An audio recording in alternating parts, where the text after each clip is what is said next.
Hello?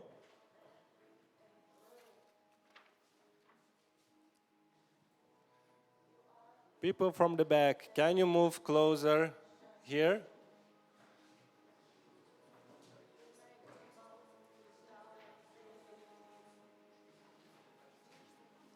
Andra, o yra planšetė, kur muzika šitą išėjo?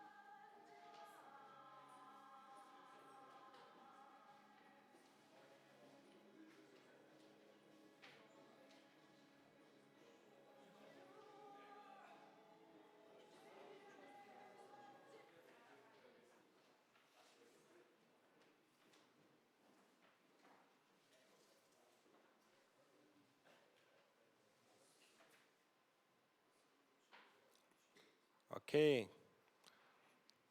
let's start. So once again, hello everyone, and welcome to the Progress Day of the Startup Wise Guys Fintech Free Accelerator.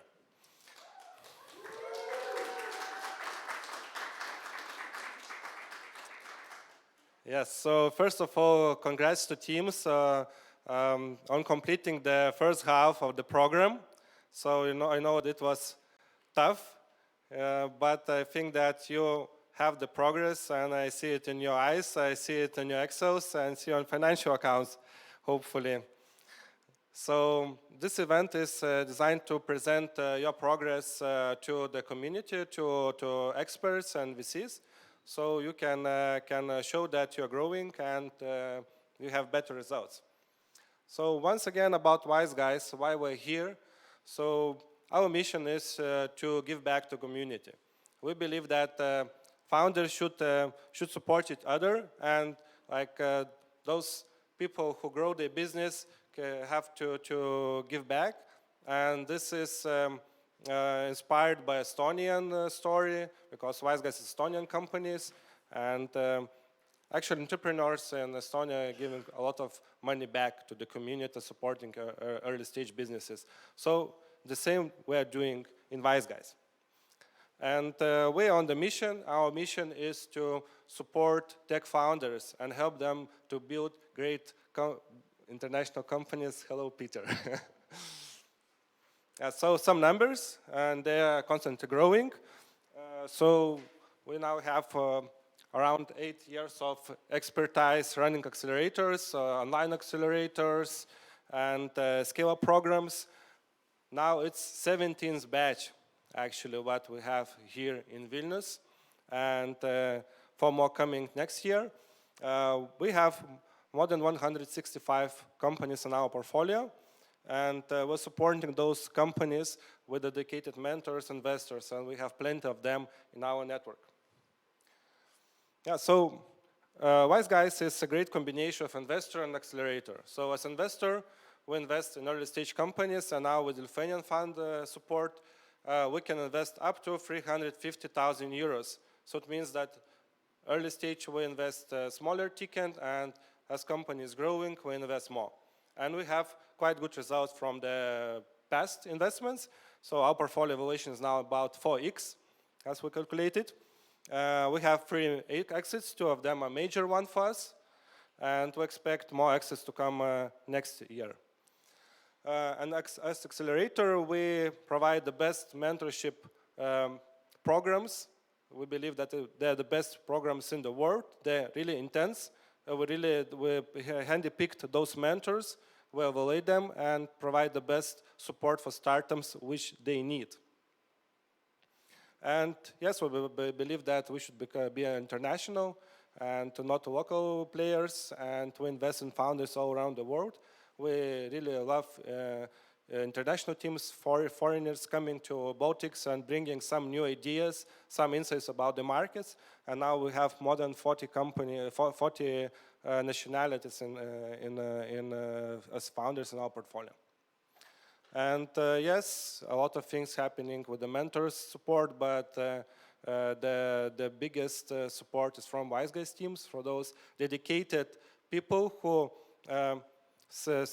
spending their time on helping companies on marketing, legal, with their business expertise, with their failure stories, with their network. And we're about 20 now. Yes, so one important part, and I think that FinTech Free Accelerator wouldn't be so cool and so insightful without our collaboration partners. So the first partner we really see a lot of value already now, even if only half program is passed, is Swedbank. So thank you, Swedbank, for support, for really pushing startup hard with your questions and helping them really understand how to work, how to partner, how to sell to big organizations. So far we have seen more than 10 mentors from Swedbank in our accelerator, and those sessions were really insightful. Of course, Ryan, thank you very much. Regulation licensing thing is very important for the startups, and you are really helping to understand how to move their business further. Rocket is a great place. Thank you for hosting us here. Not only today, but on other our events, and we feel the vibe in this community. Last week we had a breakfast with Rocket community, so startups share their stories and find a way how to collaborate. And OP Bank, there's a Finland-based bank, and they're coming next week, so see what value they can bring. Program is usually 14 weeks with a small break, and we cover all kind of questions which can be interesting to founders. So it's about the culture, it's about the goals of the company, it's about the team management, it's about the sales, it's about marketing, it's about the product development, and a lot of different things. But what we believe that after this program, startups are ready to grow international markets and raise capital from the VCs. Yep, so some mentors maybe not know, but we're already hiring for the next batches, which will happen in spring. So we launched 2 accelerators. One is B2B SaaS, and other one is CyberNorth. And how we usually scout for startups. Of course, we have some marketing campaigns, LinkedIn, Facebook, but the best value comes from our alumni startups and from our mentors. So they provide us, hey, did you have a look on this startup? So maybe this is kind of interesting because I have met this guy or lady like last week. So please, if you have good startups, if you have good founders you think we should talk to, let us know. And yeah, so we can start officially the Progress Day. And it's very simple. We'll continue with startup pitches. We'll have 8 startups pitching today. In total, we have 10 companies, but 2 are missing today for really important reasons. We believe that they're important enough they cannot participate.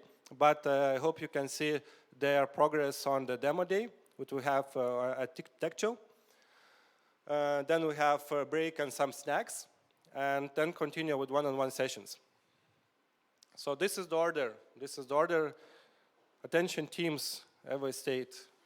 Also have attention, please pay attention, you are the first to pitch. And yeah, so if you don't have questions, we can start with the pitches. Okay? 1 minute. So for the teams, I will present or put my few words about each team before they start pitching. So we know Gustas for some time already. So when he was 18 years old, he completed the accelerator program with another startup.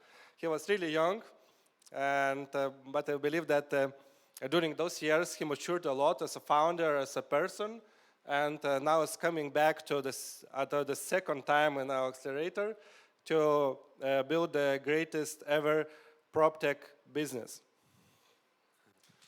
Thank you. So yeah, hi. My name is Gustas. I'm CEO of Vivo Estate, and real estate crowdfunding is nothing new.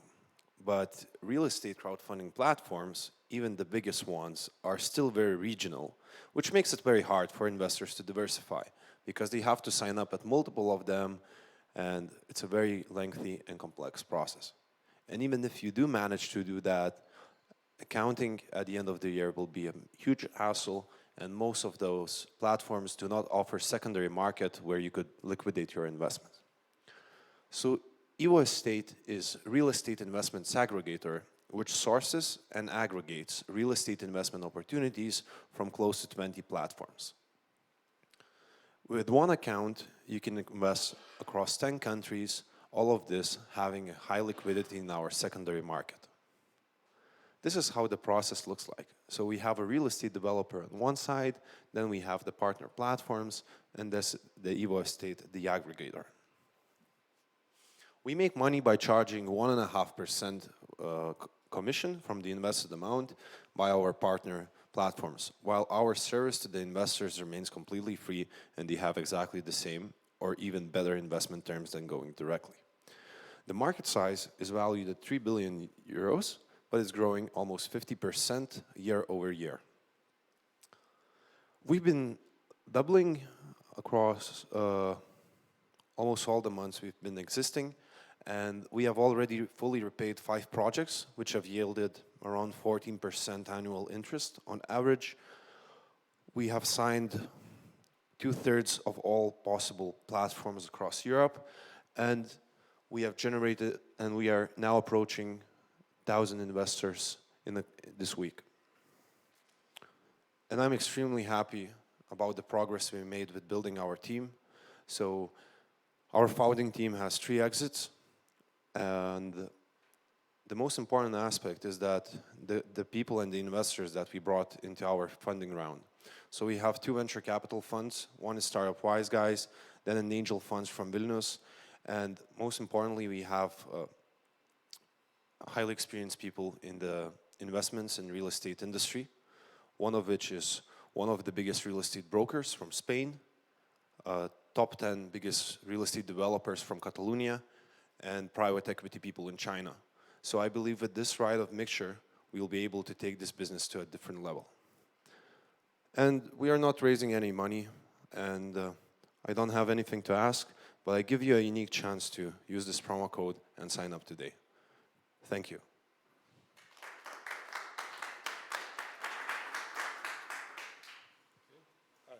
Questions from the audience?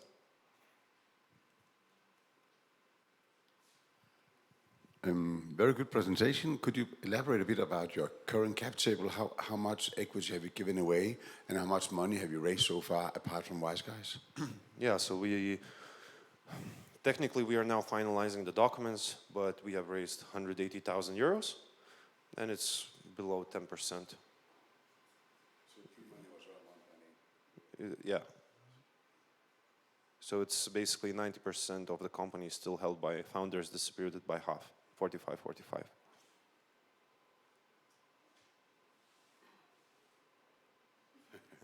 I can keep going. Please interrupt me. The numbers, you saw some traction, saying 16,000 euros. Is that the commission you have so far? And basically, it's a transaction model. Are you thinking about making a business model including monthly recurring revenues, like a SaaS model, or will you tell about that later, or what's your thoughts about that? Yeah, so very good question. So this data was providing the average investment into each deal, which is the most relevant metric, because for us to grow bigger, we need to focus on increasing our tickets and the investments. All the other metrics comes just as secondary and third in its priority. When it comes to recurring revenue, there will be 2 sources. So one of which where we will charge money, not as a recurring revenue, but it will reoccur all the time, so it will be from secondary market transactions. So people trade now there, but it's completely free. And what we will also do, we intend to launch more rental properties, because now the way the deal flow looks like, so we have rental properties where people buy a share in the apartment, they get rental income, and then when the property is exited, they get capital growth, fixed interest loans, and equities. So basically what we plan to do, we plan to partner up with some originators and then charge recurring revenue from the rental income. So this would be like around 1.5% from the total investment size. So let's say one property is 300,000 euros. So one property easily yields us 3,000 to 4,000 recurring revenue. Just to bring some diversity here from another questions.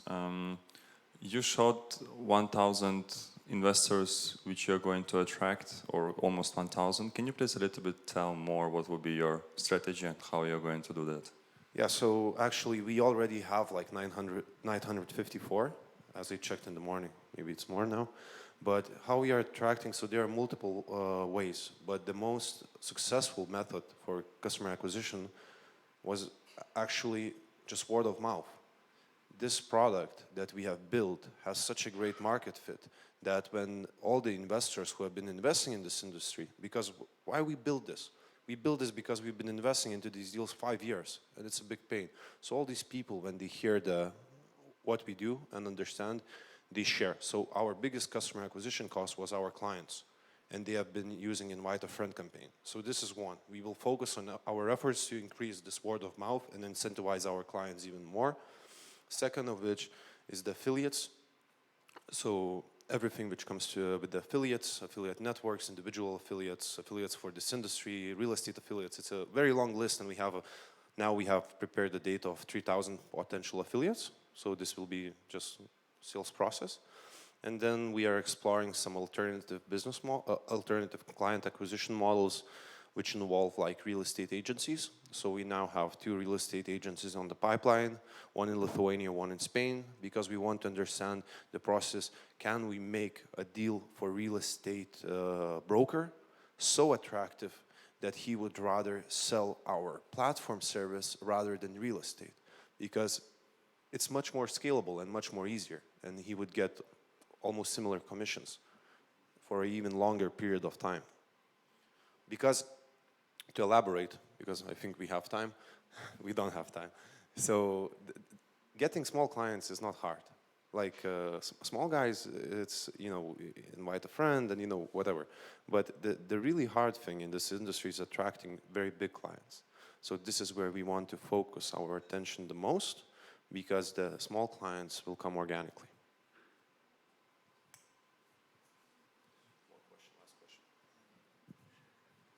I have a question about the fee. Yeah. I didn't really understand it very clearly. So you charge 1.5% from the user, No. the client, or Originator. from the platform? Originator. Platform. Yeah. So the user does not feel any change in using your platform or the original platform? He doesn't. And most importantly, sometimes we even provide even better terms, because a lot of platforms withhold taxes, whereas we don't withhold taxes. And this is very relevant too. So, and I saw quite a high number of platforms that you already convinced to get listed on your platform. So how did you manage to convince them to do that for 1.5%? Why would they give up that 1.5%? Well, I'm a pretty good salesman. But if you look from a pure business financial standpoint, it's customer acquisition cost is very expensive for them, because they have a single deal and they have to fill it, by themselves. And basically, although our margin can look much smaller compared to the originator's margins, but to attract one customer in this industry costs between 80 and 100 euros. So then they value this number which we can provide. And how we are able to do this, how we can work on this, because our customer acquisition cost is below 20 euros. So we are beating the customer acquisition costs by 4 to 5 times. And how big is the team right now? Is it just 2 people or? No, so we are 3 people working full time. Then we have an assistant, and we outsource all of the operations, and we don't intend to grow our team before we don't make like 10 million euros of investments. This is an industry where you have to be very cautious about your expenses, and this is what we've been doing so far, and we will continue to do this going forward. Okay, thank you. Very nice presentation. Thank you, Gustas. Manu, yeah, so we met Domantas more than 1 year ago for the first time, and really love the vision of the product he's building. But during the selection committee, we say, well, it's still nothing here, in place. So it's a long way to build a product to see some traction. And today I'm really glad to present growing Manu team, Manu Analytics actually. how it's changed now with the first POCs, with the launched product, and with the 2 more co-founders joined. So, Domantas? Thank you, Dmitry. Yes, we have making some progress, and I would like to share. Again, my name is Domantas. I'm co-founder of Manu, and would like to tell our story today. It is very easy to look nice on the internet, while the reality might be different. Kevin, he's a desperate borrower and a nightmare to consumer lending companies. It appears that 90% of loan applications are rejected after the credit scoring, with a total cost of almost 2 billion euros per year. To address that, we have created Manu profiling technology that tracks behavioral data while the person progresses through loan application to spot desperate borrowers and reject them before credit scoring. Our technology is based on 3 fundamental things. It's personality, social identity, and emotional state. Manu profiling is not another alternative credit scoring solution because it is calibrated to work before onboarding. It doesn't need external data sources, and it's focused on the trust factor. We offer our service as a service. We offer our product as a service, and it works best in the markets where traditional credit data is fractional, expensive, or not available.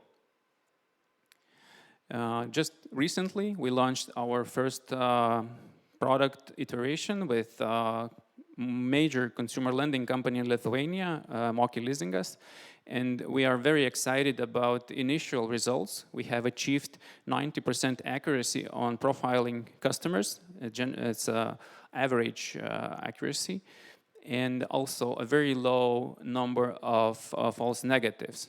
On average, it's below 2%.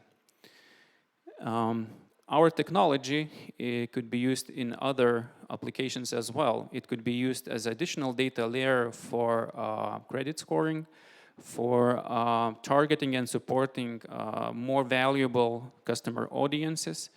In addition, it can be used for peer screening in gig economy and for customer pre-selection in property and car rental industries. Together, after the launch of the first iteration of the product, we are pursuing for other proof of concepts, following with omni-channel API in the beginning of the next year. Our team has extensive knowledge in consumer lending and academic involvement in behavioral science, together with data science. Today, not like Evo Estate, we are actually raising, we're looking for capital, and in addition to that, we are looking for more proof of concepts to further develop our product. Thank you.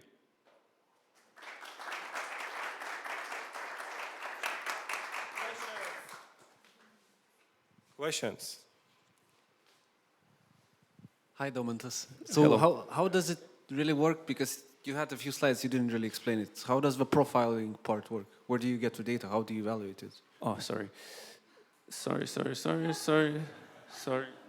Oh, okay. You have to. Yes, let's just go back to the actual slide. It might look quite easy, but actually we're tracking various the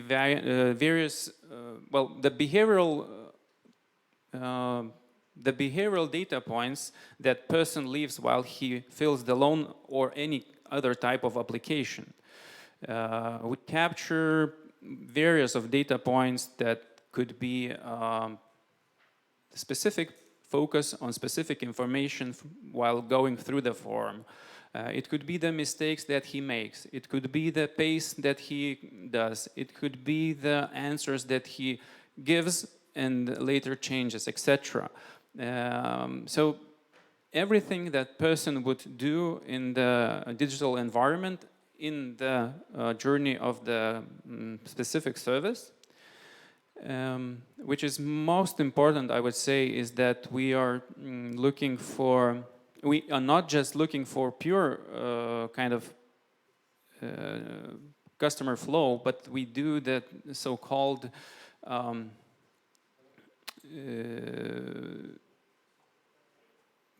we do the barriers for the person, specific barriers to evoke specific response. And that specific response gives us an opportunity to evaluate a person against the trustworthiness, the actual intent to use the service, etc. And we try to attribute this data to the specific layers of the personality trait, of the social background, and the emotional state at that given moment. And to your clients, do you provide the questionnaire yourself, or you can just take the data that we have from their own clients filling the forms and analyze that data and provide some kind of feedback? Well, actually, it works both ways. We start engaging into the project by analyzing the data client has already. Then we draw specific conclusions and offer the enrichment of the data of that he's gathering right now. Very much, very often on all the cases, there is a lack of behavioral data points in the customer flow. So you don't really create your own questionnaire survey forms, right? You just enhance it or ask the client.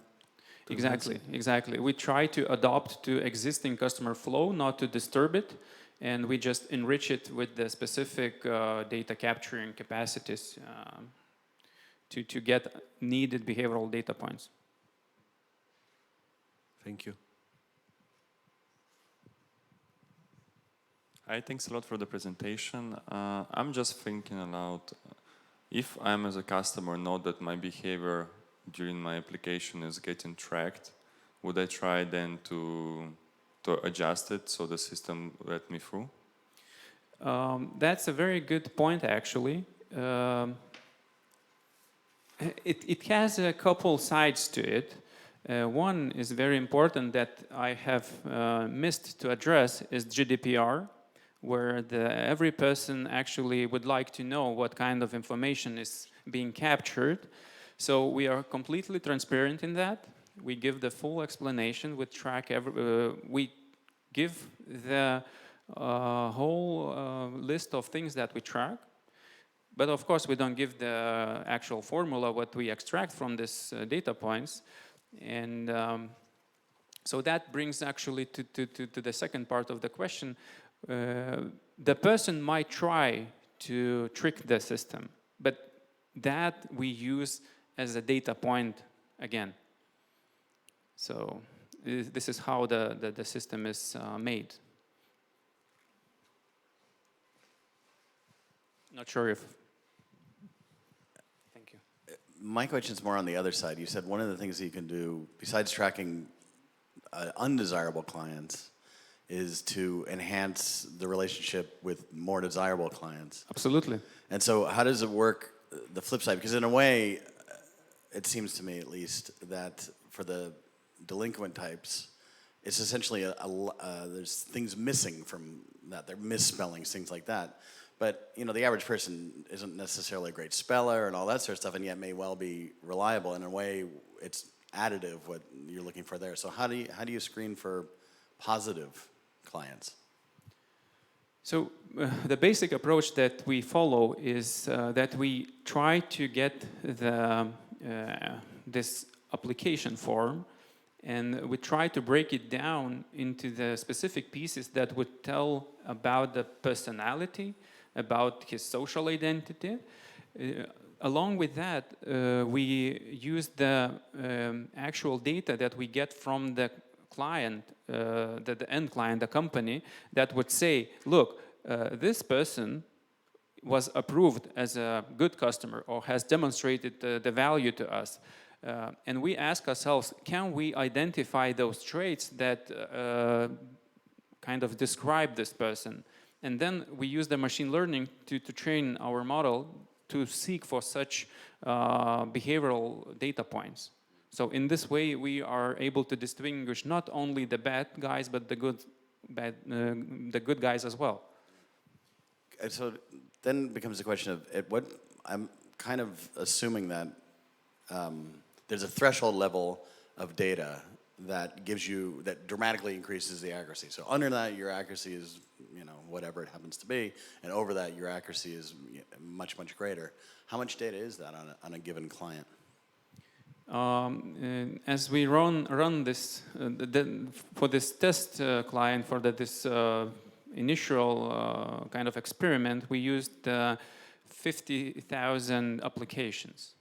So I would say that is quite sufficient, because we separate this data set into training set and test set, etc. So the results in training and in test sets were very comparable in this amount of transactions. Thanks. Thank you.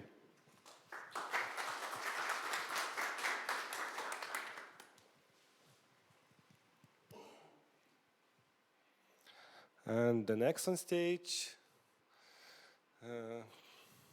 PatternBot. So a few words about PatternBot. So we love to invest in Ukrainian founders. And we love to invest in women founders. And we love to invest in people with a passion to do things. And we especially love to invest in the founders which are the best experts in the field. So meet Natalie from PatternBot. Thank you. Okay. Audience, please, for a moment, just imagine that you have your own business. Small, medium, or big one, it's up to you. It's your imagination. You invest there your time, your money, your passion. Certainly, you give your business beautiful and fantastic brand name.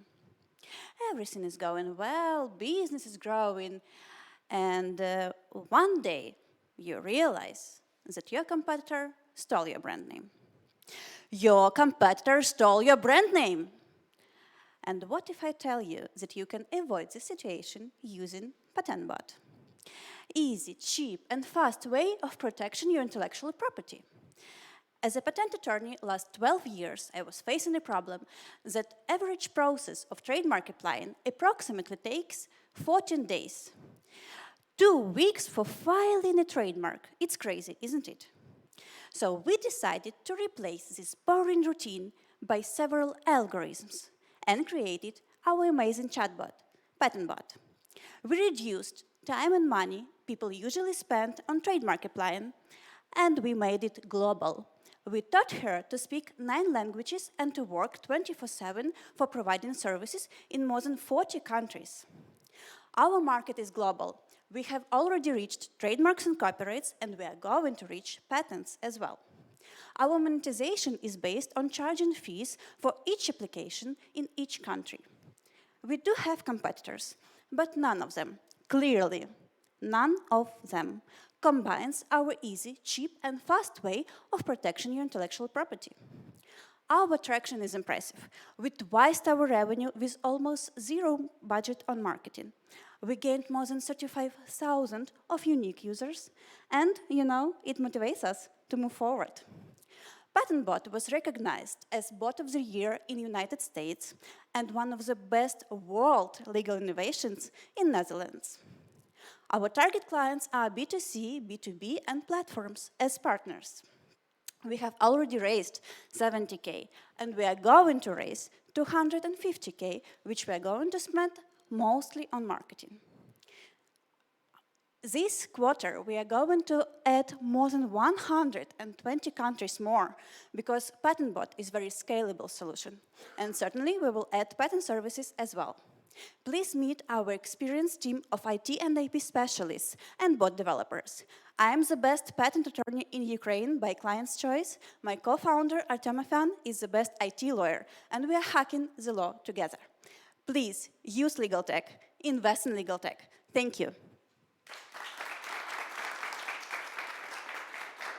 I am ready for questions.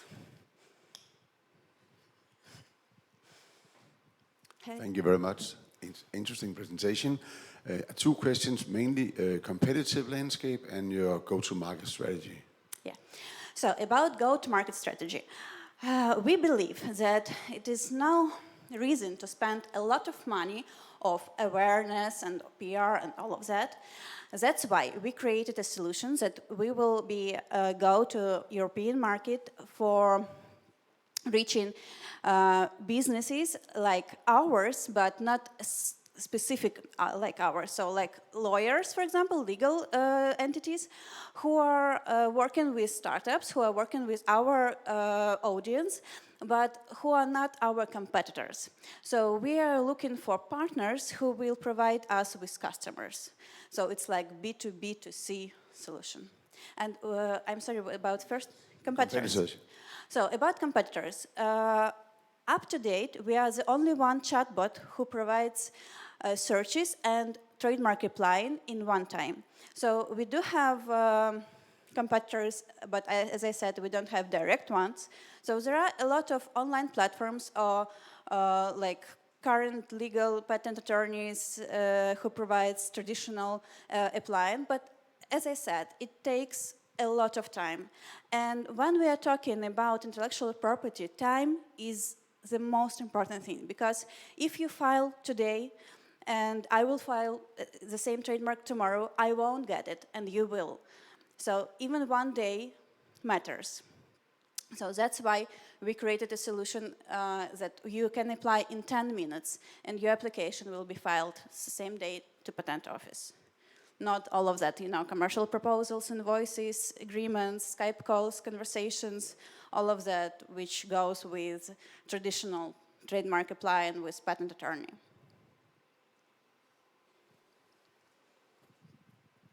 Hi, Natalie. Thanks for presentation. So I have a very particular case. Now my company is registering a brand in Europe and Lithuania, the same brand, right? So for Europe, we pay to the lawyers 1,000 euros. For Lithuania, we pay 100 euros. If I go for you, how does it work? I fill in the application form and then what? Some employee of yours send it to the office in wherever Europe it is, or it's automated in some way? Yeah, exactly. So we automated the process of consulting a client from the first hello, can I help you, till final payment. And the same day after we've got the whole data of yours, we apply it to Patent Office online. And we made it so quickly because after you fill in all the form which we provide to you, and it takes you up to 10 minutes. We have like prepared application which we just file and that's all. So we reduce this time and money of you usually spend on usual patent attorneys. But you file it, using manual ways, right? Yes, yeah. It's like on our MVP, it's manually, but our target is to connect, to integrate to European Patent Office to file it directly from your chat. Is it possible to integrate? Yes. In Europe and US, yes. In CIS countries, unfortunately not, and it will be still half manual. But as I said, like in traditional way, I am a patent attorney, so I'm constantly was applying these trademarks for the last 12 years, and I still do that. So I know the whole procedure. But when we are working with a bot, I don't have any of those additional questions to my clients. I have all prepared data, and it takes for me about 7 minutes to file it to the and to pay all fees to file it to Patent Office. So on this stage, we don't need this full automation, and this model works for us right now in good numbers. So. Okay, thank you. But our next huge step is automate the whole system. and to charge more for double check-in by human. Any more questions? Okay.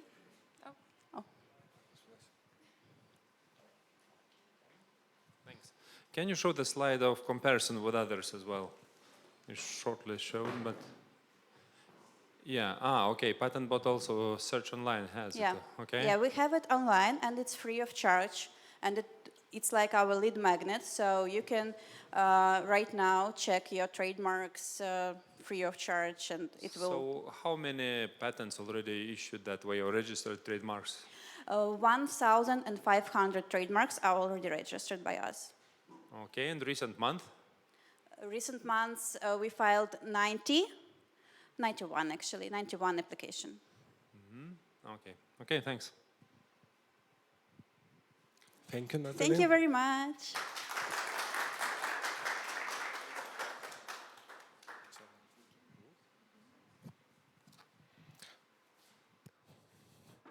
Next team is investor, I think so. Yep, so the story about investor is also very cool. We were searching for the solution ourselves to manage our growing portfolio of startups. I did not find one. So for this batch, we were talking in parallel with two investor relations management platforms in different continents, one in Europe, one in North America. And then we said, hey, maybe you guys merge together and create the best product which connects two continents and provides the features we really love to have. And they agreed for the challenge. So implement the features we believe are important for investors. And they're here today. So Felipe from Investory is giving a pitch. And I ask you to stand here, okay? Because then you can show the movie with your head. Okay. Hi, everyone. I'm Felipe from Brazil. It's a pleasure to be here. I'm a partner at Investory. Investors have a hard time gathering and managing a bunch of startups. They have to find the right startup and manage many data and different information. And startups, at the same time, also have a big headache to gather all the information and show, basically tell their story in a convincing way for investors. And sometimes they have many investors, and also they have a hard time managing all of them, knowing what information to show, and etc., resulting from different data formats, scattered channels, manual processing, and missing information. And this results in 90% of startups failing on the first year, mostly due to lack of planning, not solving any problem, or just basically burning all funding. And this, according to CB Insights, accounts for $150 billion lost globally. So this gives an idea of how big the problem is. So we already have a product. We have been 2 years developing it with over 7,000 users between startups and investors and accelerators in the middle. Our growth strategy was basically zero cost based, zero cost with marketing. So basically organic growth, virality, and network effects allowed by the platform. And not only that, we have over 50% of those users actually engaged and reading reports every month. And basically, Investory helps investors, right, to track their startups, to gather data, and this is what the startup dashboard looks like. So you have the core KPIs, all your updates, data room, and your cap table all set up in place. You obviously can automate partly the KPIs that you collect and look in more detail. Also the cap table, you can register different rounds, and this will obviously show to the investor on the other side with consolidated fund governance and performance data, managing all the funds, and exporting reports to Excel and other sources. So basically the market is concentrated in North America with different platforms for those specific areas that I mentioned. But Investory has a first mover advantage in Europe and also Latin America, the company that I founded in Brazil. And from the huge SMEs market, we are focused on the tech core innovative startups, funded startups, right? So about 800,000 according to CB Insights or AngelList. And with the fund, we still have a runway of 9 months, which we are improving the onboarding process and the inbound.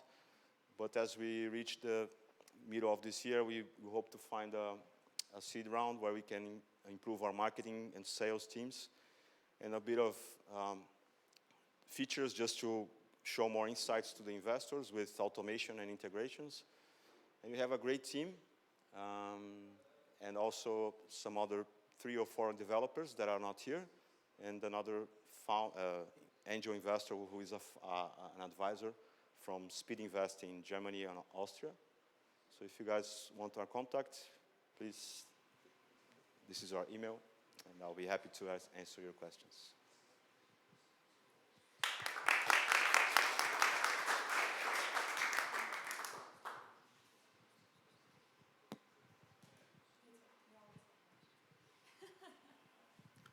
Could you elaborate a bit about the business model, more specific, and also the go-to-market in Europe, where we are now, and are you focused on Europe or both regions? Sure. Yeah, we're focused now on this region of Europe. Most of the users are in Central Europe, so Austria, Germany. I mean, a few scattered out there, UK, Poland. But we do have users globally. We have a free plan both for startups and investors, so we still are kind of working on this onboarding sessions and engaging them and converting.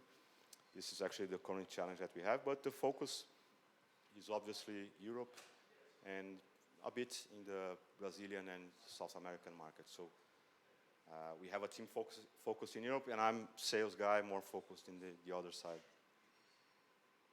But we do have leads in Asia, in Africa, that we are obviously happy to charge from them as well.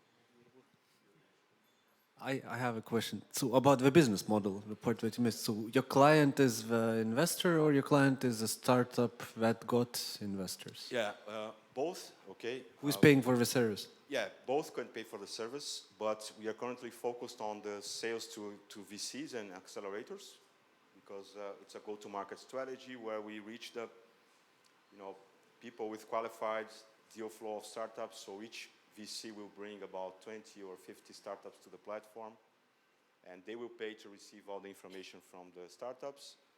But we do have a plan for startups that wish to pay to report to multiple investors. We're just not currently focused on that yet. I guess it makes sense because the service is needed more for the investor side rather than the startup. But how do you, because you have quite a lot of data points coming from the startup that got invested, how do you convince them to provide these data points regularly? Yeah, that's the daily challenge that we have. Okay, so this is the basic pain point the investors have, and we try to solve by applying the platform. So basically having all the structured information and helping them to kind of understand what KPIs and how to use updates with the templates that we offer and other information that we provide them a space to work in a structured way. We allow them to, reduce the time and the work that they have to report to investors. But yeah, this is the big struggle. Also, the idea is to have APIs with different softwares that we can automate some of this input, but this is a bit of the roadmap that we have. Okay, thank you.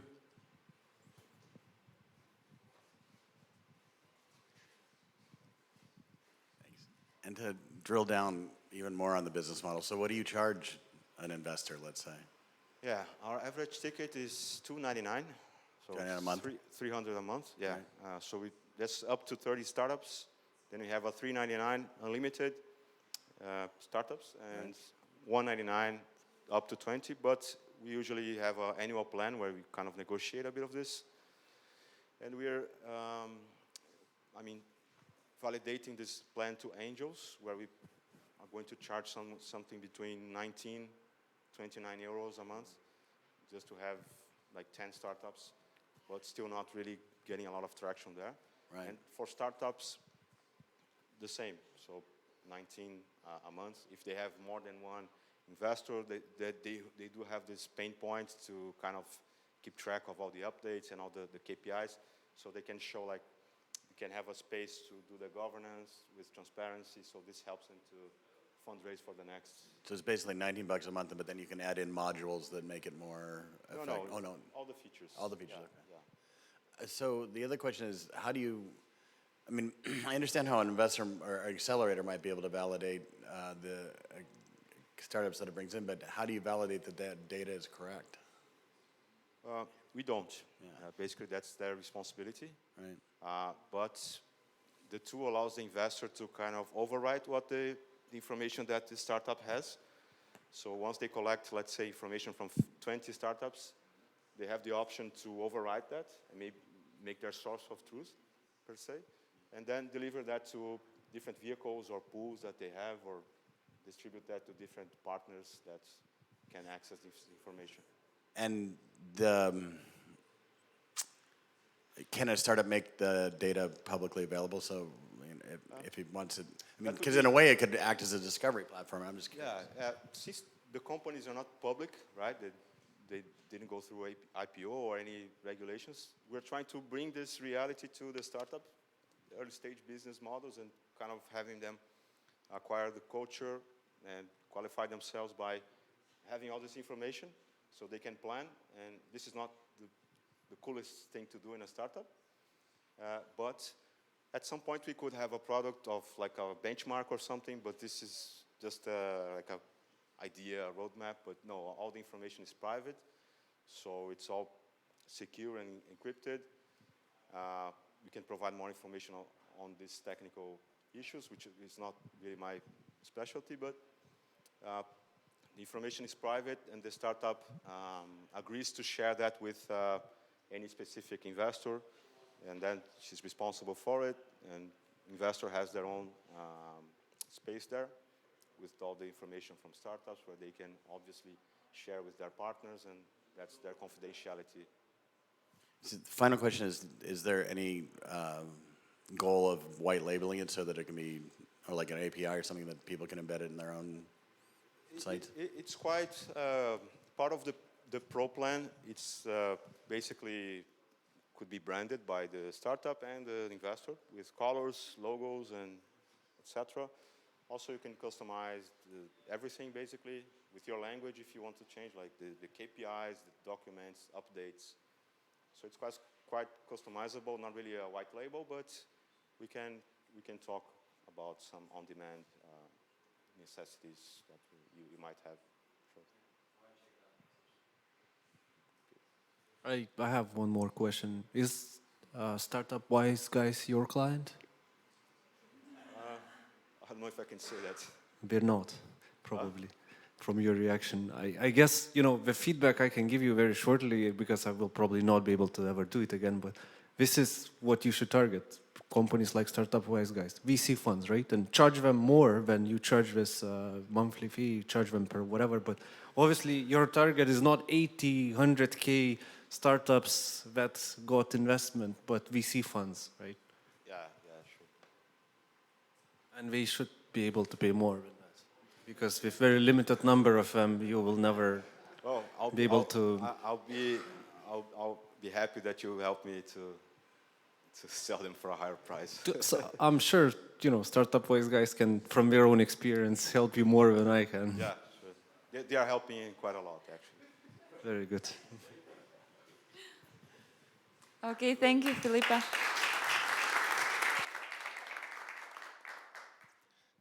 Okay, thank you. So just the last word for Titas. We actually are customers of Investory, and we're working with this company by the reason we want to onboard all the portfolio into this platform. So otherwise, I don't see any sense of doing this investment. Okay, going forward. As I told previously, our mission is to help tech founders to build great global companies. So Povilas from Hasso and his team is a great example of tech founders who built a product which even our tech experts like a lot, and they say this is the great product. But in the program, they're learning to scale and do it business in the way it will be a global business in a couple of years. So Providence from Hasso, building hassle-free solution for spending management for the businesses meeting nowadays realities. Welcome. Thanks, Dima. Hi, my name is Paul Janice, and I'm the CEO co-founder at Hassel. We're set to make company spending simple. Cash can actually make or break the business. And I had prior experience of that myself when running 5 product teams between Milan, Luxembourg, Kiev, and Boston. Half of our projects actually were over budget, and that was the difficulty that I faced. I was running financial administrative tasks such as going through corporate payment cards, chasing expenses, receipts, purchases, and actually subscriptions that were no longer used in my company. I figured there has to be a better way to manage company spending. Therefore, Hassel is a solution that enables finance teams, managers, and employees to collaborate in the spending process, saving companies time, but also cash. Hassel enables to plan budgets ahead, and actually enables them to be spent only when they need to, using virtual and physical payment cards. Hassel instills full transparency and financial control in your business, allowing to optimize asset utilization, avoid double spending, and actually make better purchase decisions based on data collected from your company, but also from your industry peers. Our customers are primarily IT and technology firms, also media, recruitment and consulting, those guys who are much more agile in the way that they're spending. They have teams that have the authority and agility to actually make the decisions of what they need, and they need that to be delivered when they need to. The spend market is actually very huge, and corporate cards payments have increased by a large amount over the past couple of years. But that's not the most important factor. The most important factor is that the teams are becoming more agile, and they're testing new tools, and they're testing new vendors every single month. A lot of their business is based on a subscription model, which means their spending patterns are becoming much more complex. That's why we think the Hassel solution is a necessity. We have competitors that are focused on other markets. We're basically in Benelux market in general, and we're focused more on local integrations with local ecosystems and more customized, basically, spending processes for companies that are a bit larger than our customers. Our customers are targeting the freelance market, basically, so they're companies of 10, 15 employees. We're more targeting companies that are 50 to 200 employees with more sophisticated spending processes. We're here as part of the sort of Wise Guys journey. It's a great accelerator, and it allows us to test the product market fit in the Baltics. We're looking just to do that, and we have our first Latvian and Lithuanian companies in technology that have joined our pilot program. We are yet not live, and actually we are integrating with a banking solution to enable the cards, and we have 20 companies that signed up to go live next year. Sorry about that. Our team is, as Dima said, a team of engineers, product specialists that have been working for several years together. We have developed a solution on personal data management and cell management that was invested by PayPal, and we're confident we can do the best product and financial user experience possible. So we're here to ask for companies that are willing to run pilot with us. We need 10 clients, essentially, to reach the MRR of 4,000K a month. So that's our next goal. Thank you. Please come have a chat.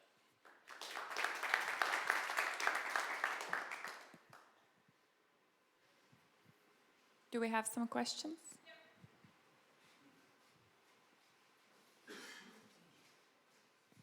Hello again. Hi there. So, you mentioned competitors, and the only differentiator that you mentioned against your competitors is that you're in the Benelux region. Are there other differentiators that make you stronger than your competitors rather than just geographical location? Yeah, so mainly, as I said, the competitors are focused on a freelance industry. They're very small companies, and they have very little features. If you take, for example, Spendesk, it doesn't have any analytic tools. They're more just distributing cards and allowing to top them up for a specific need. We have various collaboration tools in the app between the basically the web app and the mobile app for managers, finance team, and also accountants. And they can actually work and see how and what assets, how much and how many assets, what type of assets they have, and basically join and leave certain spendings in a much easier way in sort of environment where they can also chat and collaborate on what they're doing.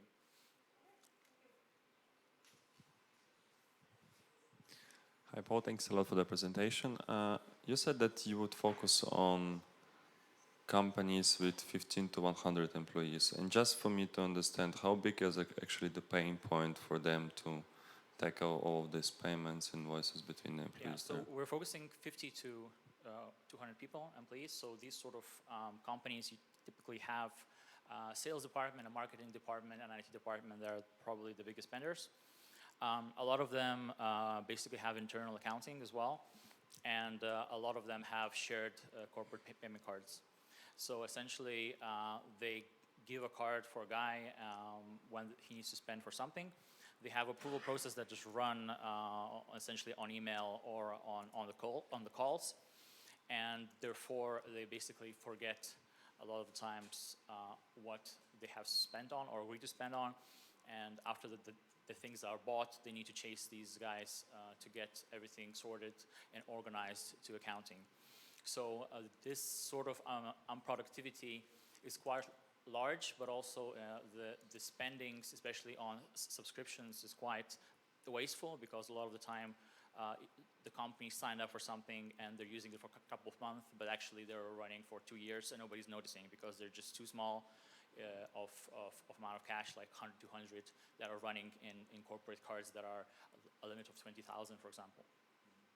And I understand like that would be like a huge help for the companies. And what about employees?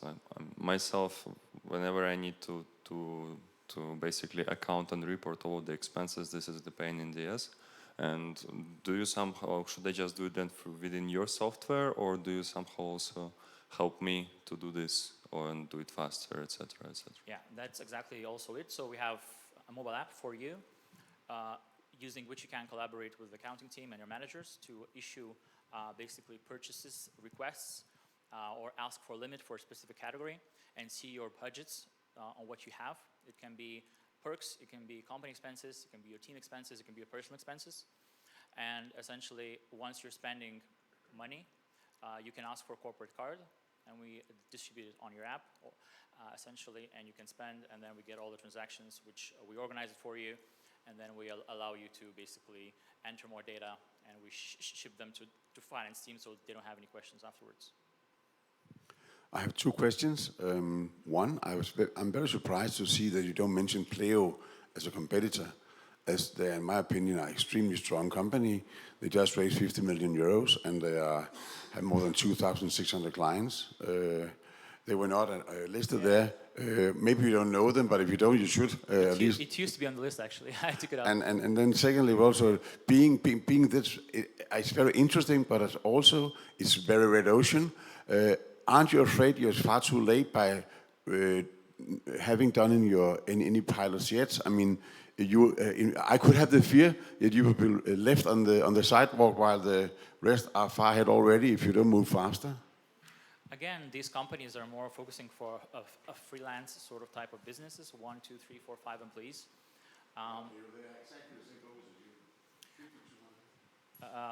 I have looked at their app. It doesn't have any basically tools that we have. It's more distributing cards to employees, and then the app is very simple. It has no analytics at all, actually. So if they're focusing on it, they are not showing it yet. Maybe they will have it. Also, obviously, the market also is very big. So we have only we have 2 million SMEs like that in Benelux, and they're not even there. So it's really a huge market. So even if you have 20 or 30 of these type of companies, it will not be a red ocean, I think. Awesome. Thank you. Thank you.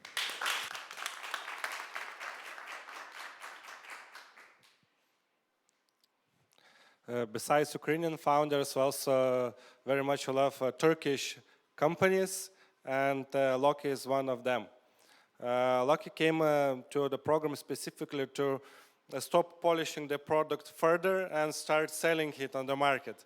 And to the best of my knowledge, the product is live now. So meet Ahmed, who will convince you that you should try this product from this day on. Hello everyone, my name is Ahmet Polat and I'm the CEO of Loki. We help SMEs to automate and secure their networks in a so simple way that even your CFO can do it. When we talk about cybersecurity, a lot of us are missing a very important point. Almost 60% of all cyber attacks are targeting small companies, and most of them have no protection at all. That's because current solutions are made for engineers. They require hardware investment, and the awareness is very low at the SMEs. We are solving this problem by changing how they interact with network management solutions. We have created this cloud-based network management and cybersecurity platform that can be managed without any technical knowledge and without any hardware investment.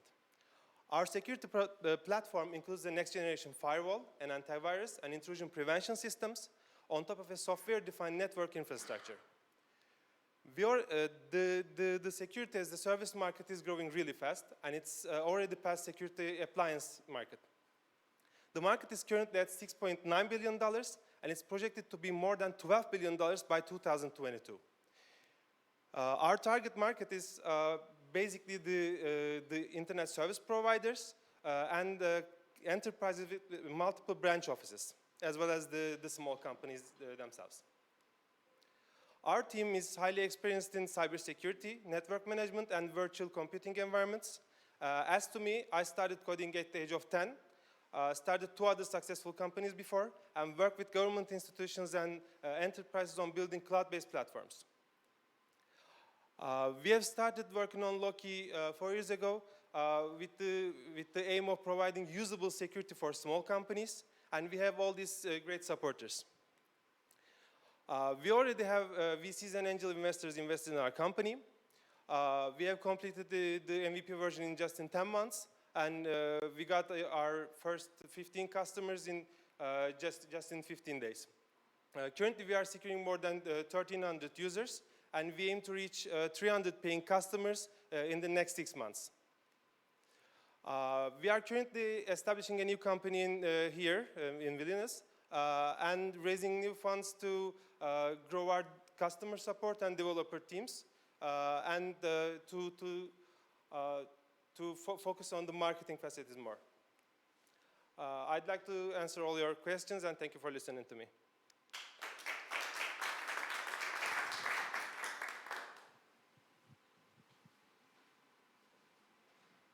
No questions? Do we have some questions? Okay. Yeah, so your target companies, telco companies, as you said, and also some corporates, and small or large, or? Basically, the main customer is the small companies, but best way to approach them, if you work with ISPs, to equip them to go with your product to the SMEs, because none of the solutions in the cybersecurity market are not usable by small companies. So what do I need if I am, let's say I have a small company, I need some like protection, cyber protection. So if I approach you, then what I will get? You mentioned software. So basically, software is not enough. It should run on some hardware. So you sell hardware as well, or it's kind of? Actually, we started as a hardware company, a hardware startup, and we have customers in Turkey using our hardware products. Then we decided to pivot our startup to full software. We have virtual machines running in the ISP's infrastructure that connects your office network or your mobile network, wherever you are, to that virtual machine. And then we analyze your traffic and protect you from outside threats there, clean your traffic and send it back to you. So what kind of filtering you do in the traffic? All sorts of the filtering, like if you want me to go technical, we are doing deep packet inspection, layer 7, we have a layer 7 firewall, and we have SSL decryption. We decrypt all your packets, all your network packets, inspect them, clean them for viruses, malware. Let's say if you have an antivirus on your Windows computer, you just clean it after your computer gets infected, right? But if you are using Loki, you cannot download any infected file at first. So that's a frontier. And we also have automated intrusion prevention systems that protects you without you knowing it, but you can see it in the reports and weekly threat analytics that we send you. Like when somebody approaches to your network and try to use some port scanning, try to use some backdoor, find some backdoors, we block them and notify you in a way that you could understand.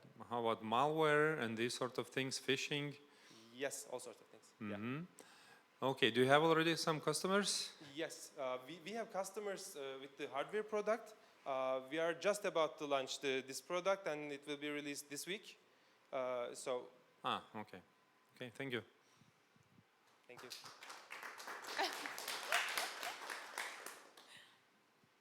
That was a very nice answer. Do we have more questions?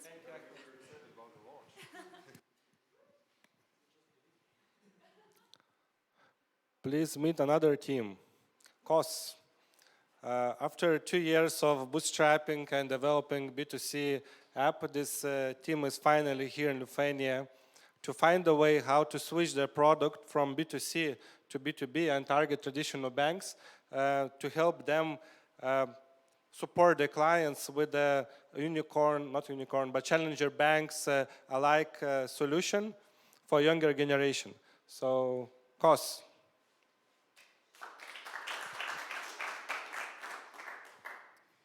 Hi everybody, I'm Dima from COS, and I want you to meet these guys, the millennials.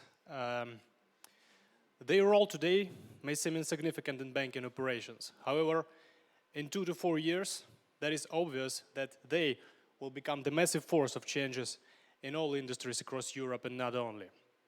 And the problem is that the traditional banks today were not designed for this kind of people. They just don't use the banking services of the bank, which doesn't have a proper mobile application, because they are used to the neobanks. The neobanks are growing like mushrooms nowadays. So, what do we suggest to a bank, as far as we have a ready product, is a white label solution, basically. We were thinking a lot about what exactly should the proposition would look like, and came to the point that probably the white label is the most usable. However, this basically how the system works. Down there is branches, and the Generation X and the people older than them go to the branches. Then the banking apps, it depends on the quality of the banking app, but still we consider that Y and X still use that. And on the top, there is this kind of applications such as neobanks, as we want to become to, and we want to approach the generation Y and even Z, the digital natives, the most younger people. So, what do we have now? We have a working app. I will tell about it on the next slide. But here is what do we propose. So this is basically the white label solution, which consists of the working application with all the modern advanced functions, like group budgets, families, the connection of all your banks. If you have more than one card, more than two cards, you can connect all them to costs. And the analytics dashboard is, in terms of B2C, we think that's very important. It will be made for the bank. So Cost today is a mobile app which has, it works on the B2C market. It is available on the App Store and Google Play. We were targeting Ukraine before, and we reached 12K users, and we got some paid users as well. But the more important thing is that Cost is not the ordinary money tracker, because most of them are focused on the dry statistics, on these charts, numbers, and etc. But we came to the point that the tracking for just tracking for statistics, this sucks. And what is more important is the answer to the question, when will I be able to achieve the goal I've set? So we are focusing on setting and achieving people's financial goals. This is a team, if you ever heard about the smart creators, so that's who we are. And the ask, yeah. Partner up with Cost. We think that we believe that we are able to develop the white label or the standalone app based on our product. So thank you very much.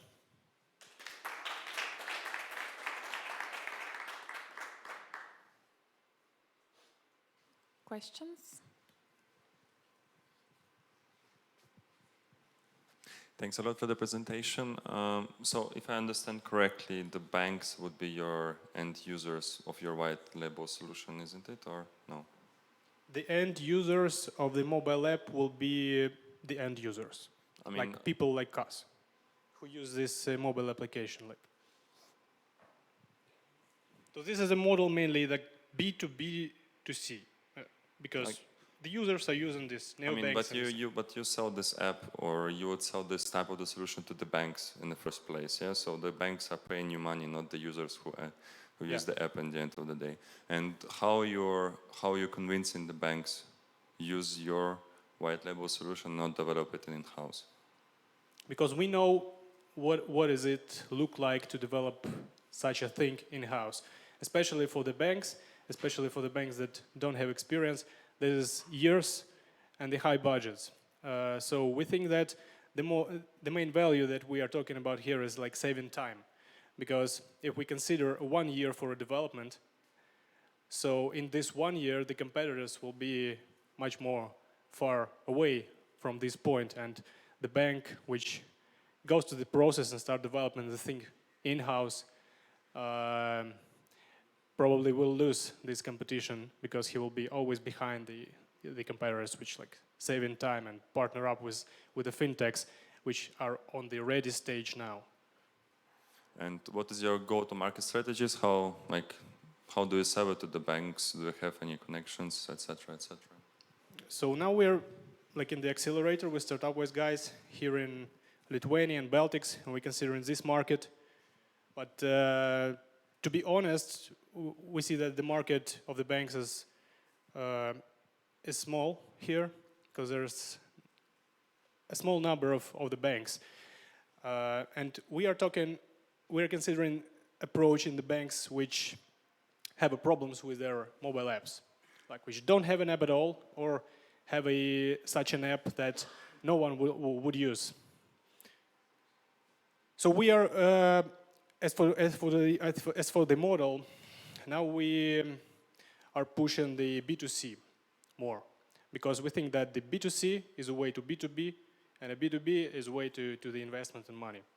So the better will be our app, the more probability is that it will be interesting for B2C clients.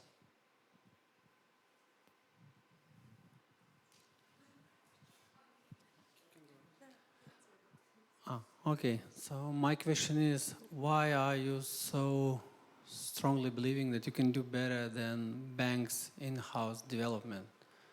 Because to my mind, and I work for a bank who is leading in B2C market, and has cost-income ratio lower than 30, problem is not the final user experience, but connecting banking software, which is usually, sorry, Gediminas, legacy, not new frontier based, and getting the things done. So where does this boldness come from? As I already mentioned, if I understand your question correct, so we have a ready product which works. So adopting it to the needs of the bank will take, like, let's say, 3-4 months. And the development of the own application could take a year and a half, and the result is unpredictable, and the price can be very high for a bank. So we suggest to save those year and a half, just like partner up with such a fintech. So time now is the most value in the fintech. So everything is developing very, very fast. Can I ask a question? What technologies are you using to connect all banks in your application? I downloaded your app during your interesting presentation, and now I see that you're suggesting me to connect with the Luminor or Swedbank. Yes? So you somehow use... And Revolut too. And Revolut too, yes. And you somehow use my identification and other information in your app. So what technologies are you using right now?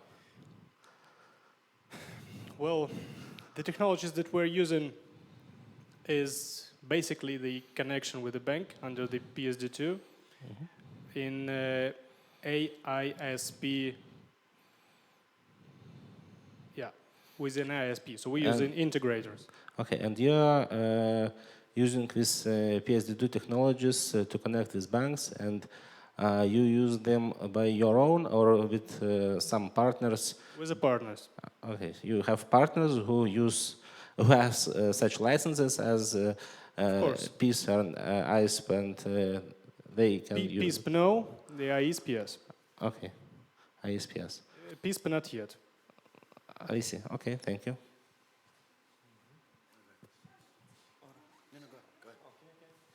Yeah, so a month ago you focused kind of directly to the B2C, kind of directly to the customer. Seems now you also have this like kind of white label solution for banks as well.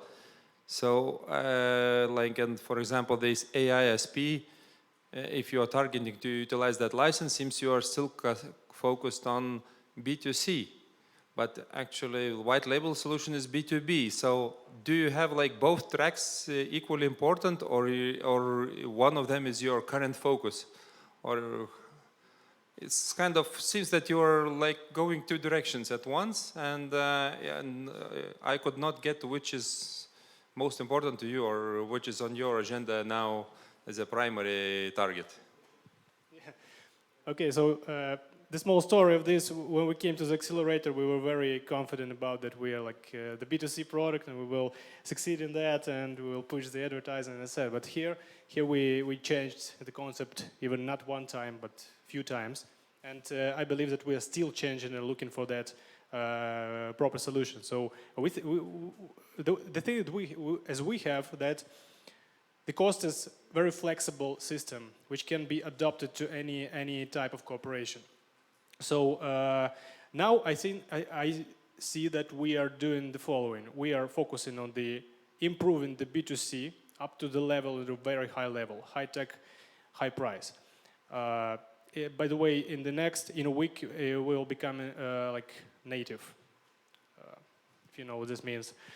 And we, in parallel, we are focusing on the B2B. And as far as we will be working on a B2C, and we get to some agreements with the bank on a B2B, we plan to make the app free for the users and work with the bank on his side, like, let's say.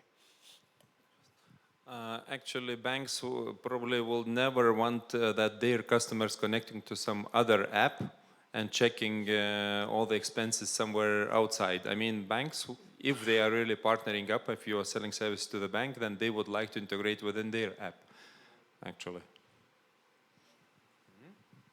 Which kind of leads into my question, which is, how big is the market for banks that would need a third party, or that would benefit, I guess is a better way of putting it, from a third party solution I mean, in the States, so for example, I can tell you in the States, so I bank with one of the major banks, and they have their own app, and they'll never use something like this. But my car loans are with a local, what's called a credit union in the States, and they use something just like what you are.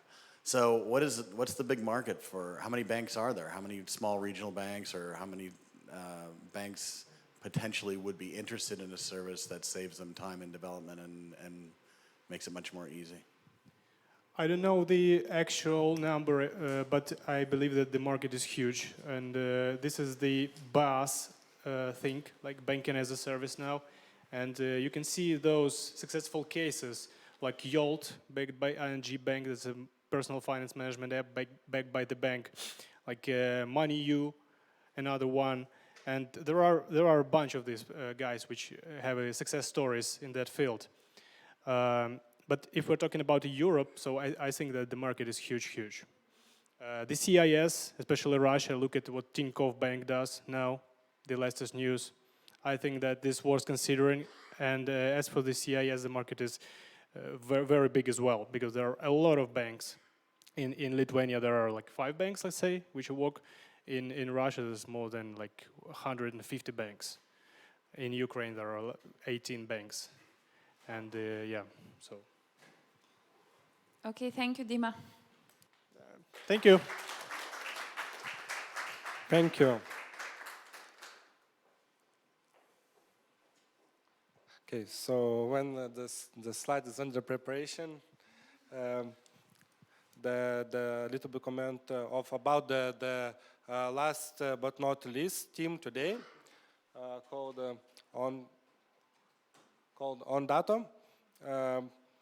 And we at Wise Guys, with a growing network of partners, experts, mentors, startups, and corporate partnership, we're thinking, well, what's our value proposition for the scale-ups, for like really mature companies? And we are happy that we found Ondato sharing the same vision and an attitude with us, and they accepted our offer to come to Accelerator and go through this journey with us. And I can say this is one of the most performing, super diligent team in the batch. And Ludas promised me unicorn, by the way.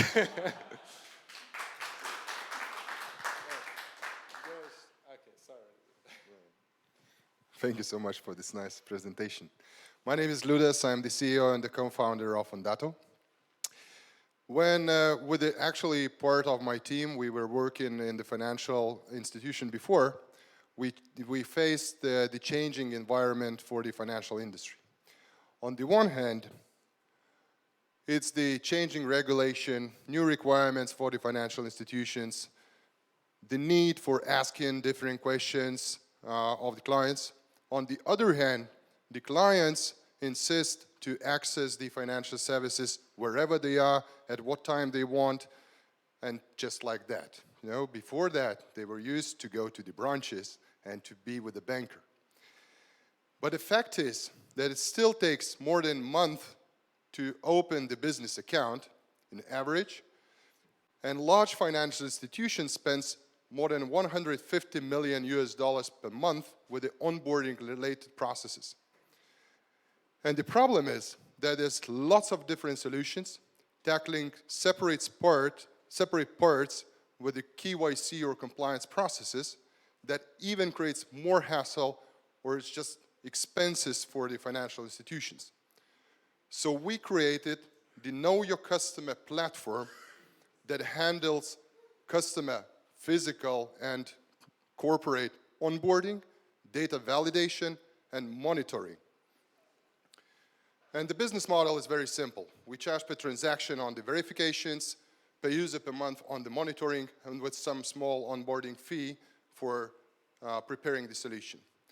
The go-to-market strategy is a B2B product, so it's just a B2B sales, integrations with the banking core providers, and white labeling to enable others to sell our product. The competition in this field is high and rising. There's lots of different solutions in the verification field, lots of different solutions for the screening, compliance products. Of course, there are internal procedures in-house, and the banking core providers trying to do some some let's say, features in the banking course. But we at Ondato combine all the process into one, can handle everything from the onboarding to the monitoring. And we have some traction in the Baltics already.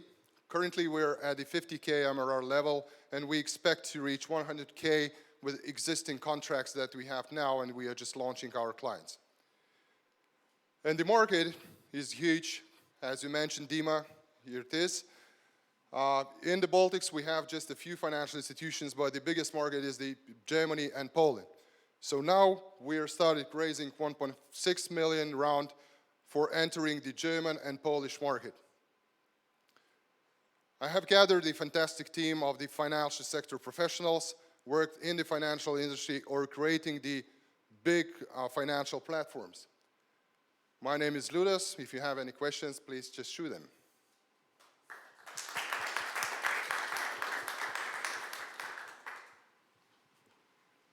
Questions for Ludas? Ludas, how much have you raised so far? 450. And how much equity have you given away for that? Around? 11%. Not much. Yeah. So you're doing obviously pretty well. Sorry? You are doing obviously pretty well. Thank you. But you know that. No, of course I do.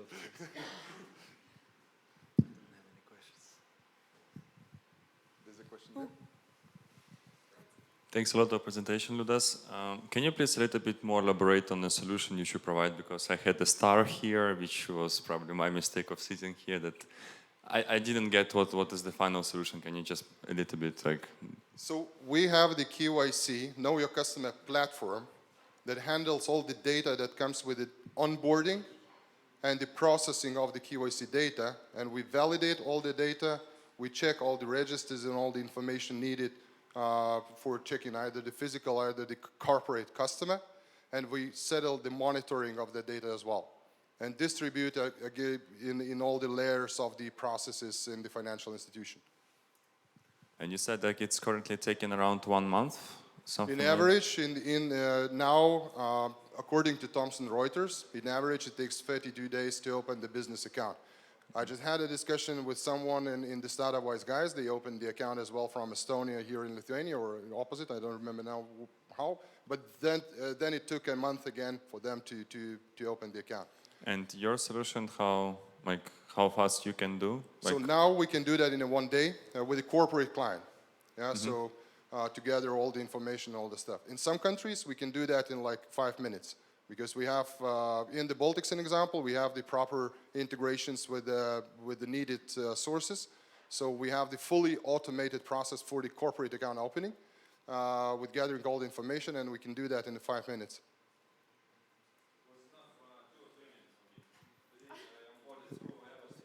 Yeah, Gedimina has done that in 2 minutes, yeah.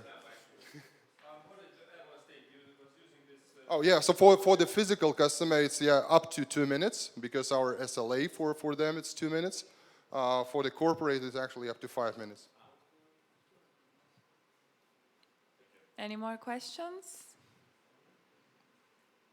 No? Thank you so much. Okay, thanks. Okay, so thank you for being with us. Now there is a 30 minutes break, so you can relax, have some drinks and some snacks, which are served there. And let's meet at 3 sharp, so it's 20 minutes actually. And we'll have one-on-ones with startups.